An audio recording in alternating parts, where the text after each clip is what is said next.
सच छुपने नहीं देंगे। अस्सलाम वालेकुम। आई थिंक बहुत सारी बातें कह दी गई हैं। आप सबको पता है कि फैक्चुअल नैरेटिव क्या है, आप सबको पता है कि लेफ्ट का बिट्रेयल क्या रहा है इस सब टाइम में। तो मेरे एंड से सबसे पहले तो ये कि Najeeb is an integral part of all of us and what the state did was not just in any act of failure, it was an act of deliberate choice, a choice that they made to fail him, his family and all of us. And that is why it becomes important that what happened 5 years ago is not any fading memory. It's not a question of the past. It is very integral to the presence of Muslims in Indian university campuses, and it is a very important part of how the Brahmanical Baniya state is disappearing Muslim voices, be it our bodies or be it our voices. Every attempt they make from Najib to Imam is a practical example of the same.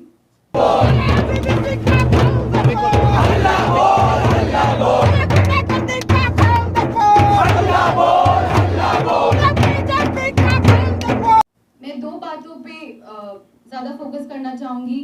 पहला तो ये कि नजीब के incident के बाद से एक fair साइकोसिस का माहौल क्रिएट किया गया था, क्योंकि पहले ही ऑप्शंस बहुत कम है मुस्लिम्स के आगे बढ़ने के लिए, पहले ही स्पेसेस बहुत कम है। अगर आप सचर कमेटी की रिपोर्ट उठा के देखेंगे तो आपको समझ में आ जाएगा कि मुस्लिम्स लैग करते हैं। खैर, लैग तो एक पैसिव वर्ड है, स्टेट ने उनको एक्टिवली डेलिबरेटली पीछे धक्का देके रखा हुआ है।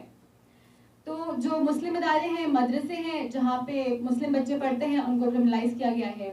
प्राइवेट एजुकेशन इतनी महंगी है कि बहुत सारे मुस्लिम उसे अफोर्ड नहीं कर सकते। बचती हैं दो यूनिवर्सिटीज़ जिनके पास माइनॉरिटी कैंपस का स्टेटस है, तो एक को छोटा पाकिस्तान कहते हैं और जब जामिया के पास बटला हाउस एनकाउंटर होता है तो वो भी क्रिमिनलाइज कर दिया जाता है। ऐसे में बचता है जेएनयू। तो नजीब जेएनयू आते हैं, बायोटेक के स्टूडेंट थे, एक एक्टिव कोशिश होती है उनके पार्ट पे कि एजुकेट किया जाए, लेकिन स्टेट, उसके इंस्टीट्यूशंस, यहाँ तक कि उसकी सिविल सोसाइटी, लेफ्ट, सब उन्हें फेल करते हैं।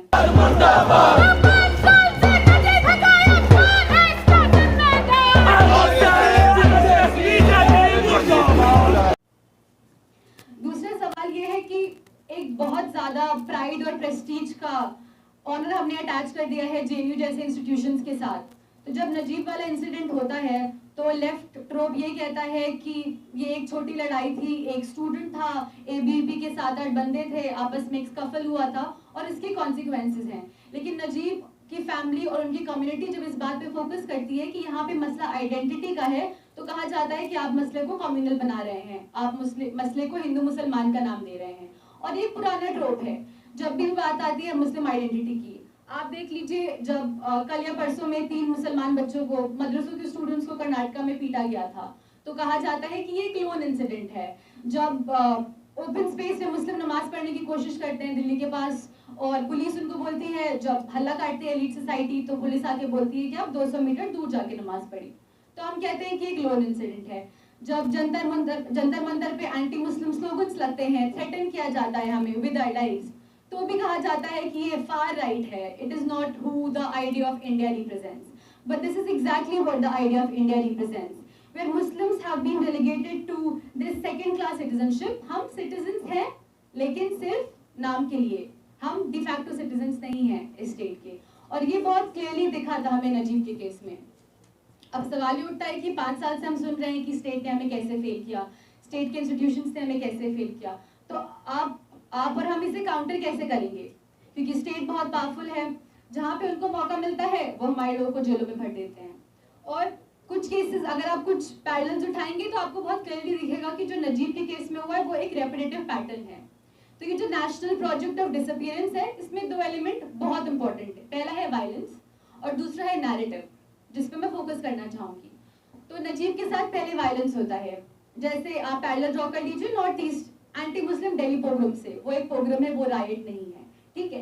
वहां पे वायलेंस होता है, more than 50 Muslims are brutally killed in broad daylight, 3-4 दिन वो वायलेंस चलता है। एविडेंस है, आप सब वहाँ के, हम सब उसके विटनेस हैं, प्राइमरी अकाउंट है हमारे पास। दूसरा एलिमेंट होता है नैरेटिव का, जो 15 अक्टूबर को स्टार्ट हुआ था, जो नजीब के केस में देखने को मिला कि एक स्कफल था, लड़ाई भी थी और ऐसा कोई हिंदू मुस्लिम का इशू नहीं है। सेम पैटर्न हमने देखा यहाँ पे कि कम्युनल इशू था, दोनों साइड रिस्पॉन्सिबल है।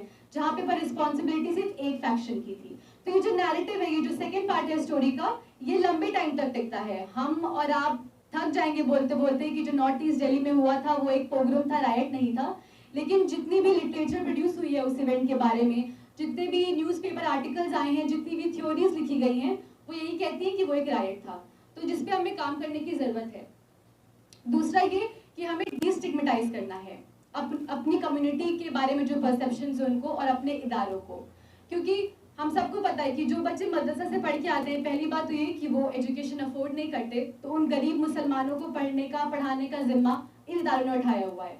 तो हम डिस्टिग्मेटाइज करेंगे और हमें अपने आप को किसी के सामने डिफेंड करने की जरूरत नहीं है कि हम क्यों SIO या MSF या YFDA या फ्रेटर्निटी या इवन दलित ऑर्गेनाइजेशन का साथ दे रहे हैं, क्योंकि हम अकाउंटेबल नहीं हैं।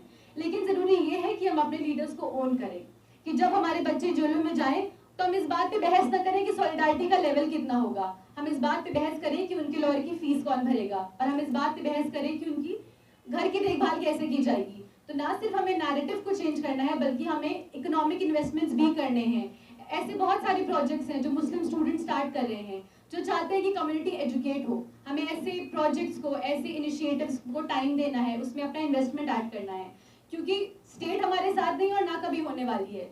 ये लड़ाई हमारी और आपकी है। तो जरूरी है कि हम उसको ओन करें, अपने नैरेटिव्स खुद लिखें। हम चाहे एक लाइन बोलें चाहे एक पैराग्राफ बोलें, हमें इस बात को रोज रिपीट करना है कि ये हमारी स्टोरी है और हमें पता है कि इसका प्रोटैगनिस्ट कौन है और हमें भी पता है कि इसका एंटागनिस्ट कौन है, और हम ये अपने अल्फाजों में बयान करेंगे। हमें ये नहीं भूलना है कि Najeeb is a question of the present. 5 साल पहले जो हुआ हमें वो भी याद है, और 5 साल में क्या होना है वो हमें अब लिखना है। So it's important that we remember that every single Muslim life, be it from the past or be it for the coming days, every single Muslim life is important, because that is what our faith teaches us, and that is what we are going to live by.